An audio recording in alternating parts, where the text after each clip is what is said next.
nós criamos emendas que criam incentivos econômicos e incentivos financeiros para que nós possamos valorizar e otimizar determinadas atividades. Então, o que nós estamos fazendo é criar um mecanismo, já previsto no que veio no PLC da Câmara, mas não definido, das compensações das reservas legais. Só que fazer essas compensações das reservas legais com mecanismos de mercado, de um lado, e com mecanismos de incentivos, de outro.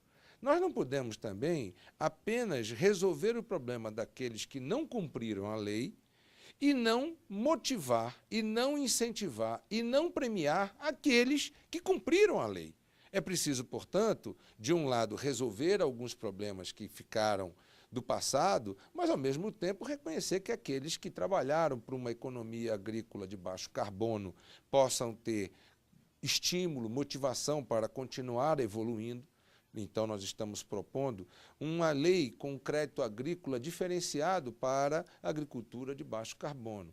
Nós estamos propondo, não apenas na questão do plano do financiamento agrícola, mas também do seguro-safra, do preço mínimo, etc., para aqueles que cumpriram a reserva legal e a área de APP durante este período que está sendo consolidado no novo Código Florestal.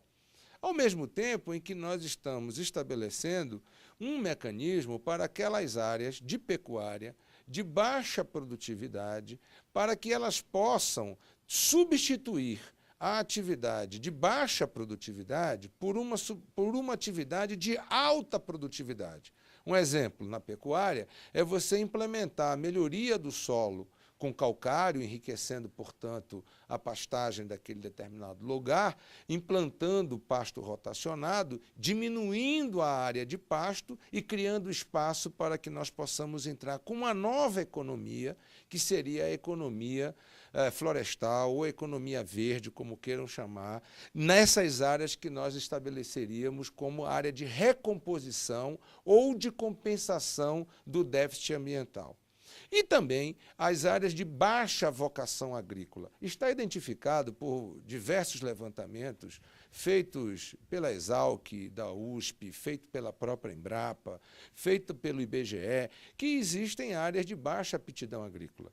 Essas áreas de baixa aptidão agrícola têm uma renda anual por hectare muito baixa para o agricultor.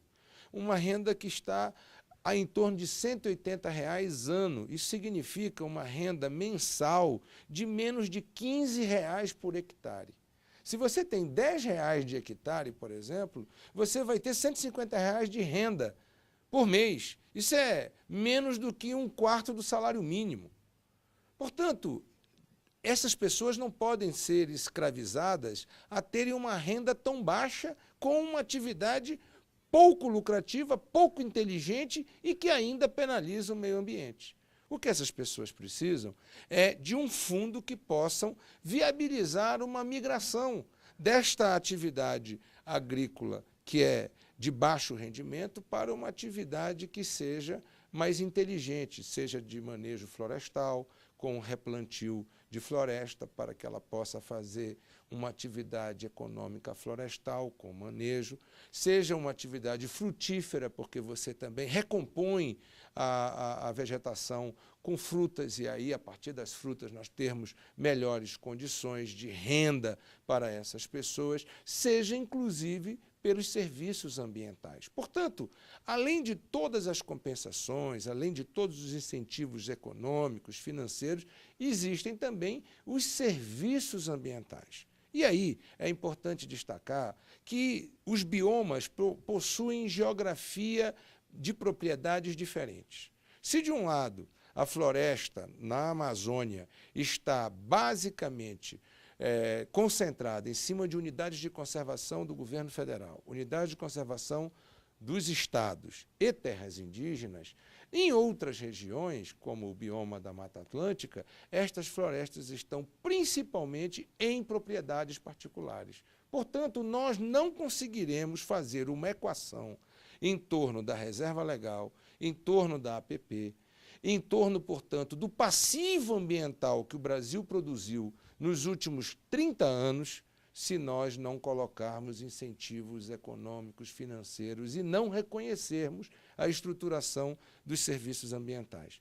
É isto que nós estamos buscando fazer com a grande maioria das emendas que apresentamos. Por outro lado, apresentamos uma outra emenda baseada nas sugestões da ciência e da tecnologia nas áreas urbanas envolvendo floresta. Todos os anos, nós temos, em determinadas regiões, uma tragédia anunciada com data e hora certa para acontecer. São as inundações que acontecem em regiões como Santa Catarina, em regiões como São Paulo, em regiões como Alagoas, como o Nordeste e até mesmo na Amazônia brasileira. Essas alagações, via de regra, acontecem por quê? Porque houve assoreamento dos canais de macrodrenagem, houve desbarrancamento, perdas de solos, tudo em função de que não foi estabelecido áreas de preservação permanente, APPs, em áreas ripárias, ou seja, em margem desses canais de macrodrenagem, que podem ser rios, riachos, ou até mesmo canais urbanos de macrodrenagem, a fim de que não haja esse assoreamento. Esta ação é uma ação preventiva extremamente importante, olhando para o futuro.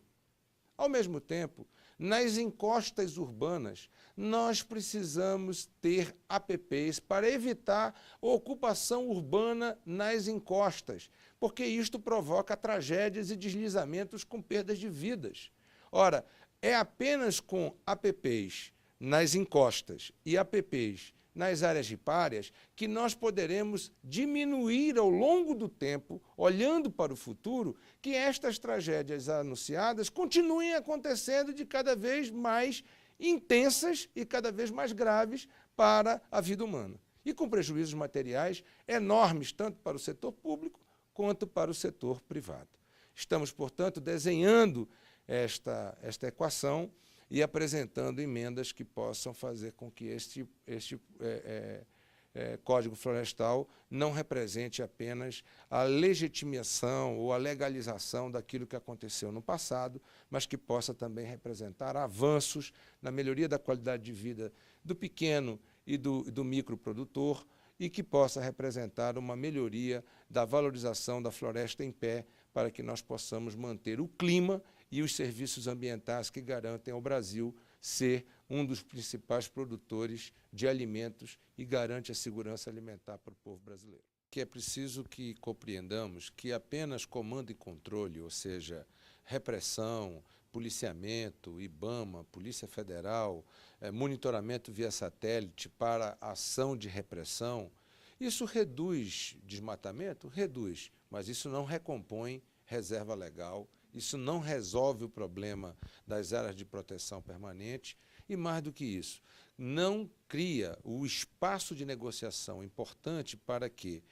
os produtores rurais e os ambientalistas possam ter uma política de consenso que todos possamos ganhar. O Brasil possa ganhar, portanto, com um novo Código Florestal que não apenas resolva os problemas criados pelo passado, mas que possa apontar para novas soluções olhando para o futuro.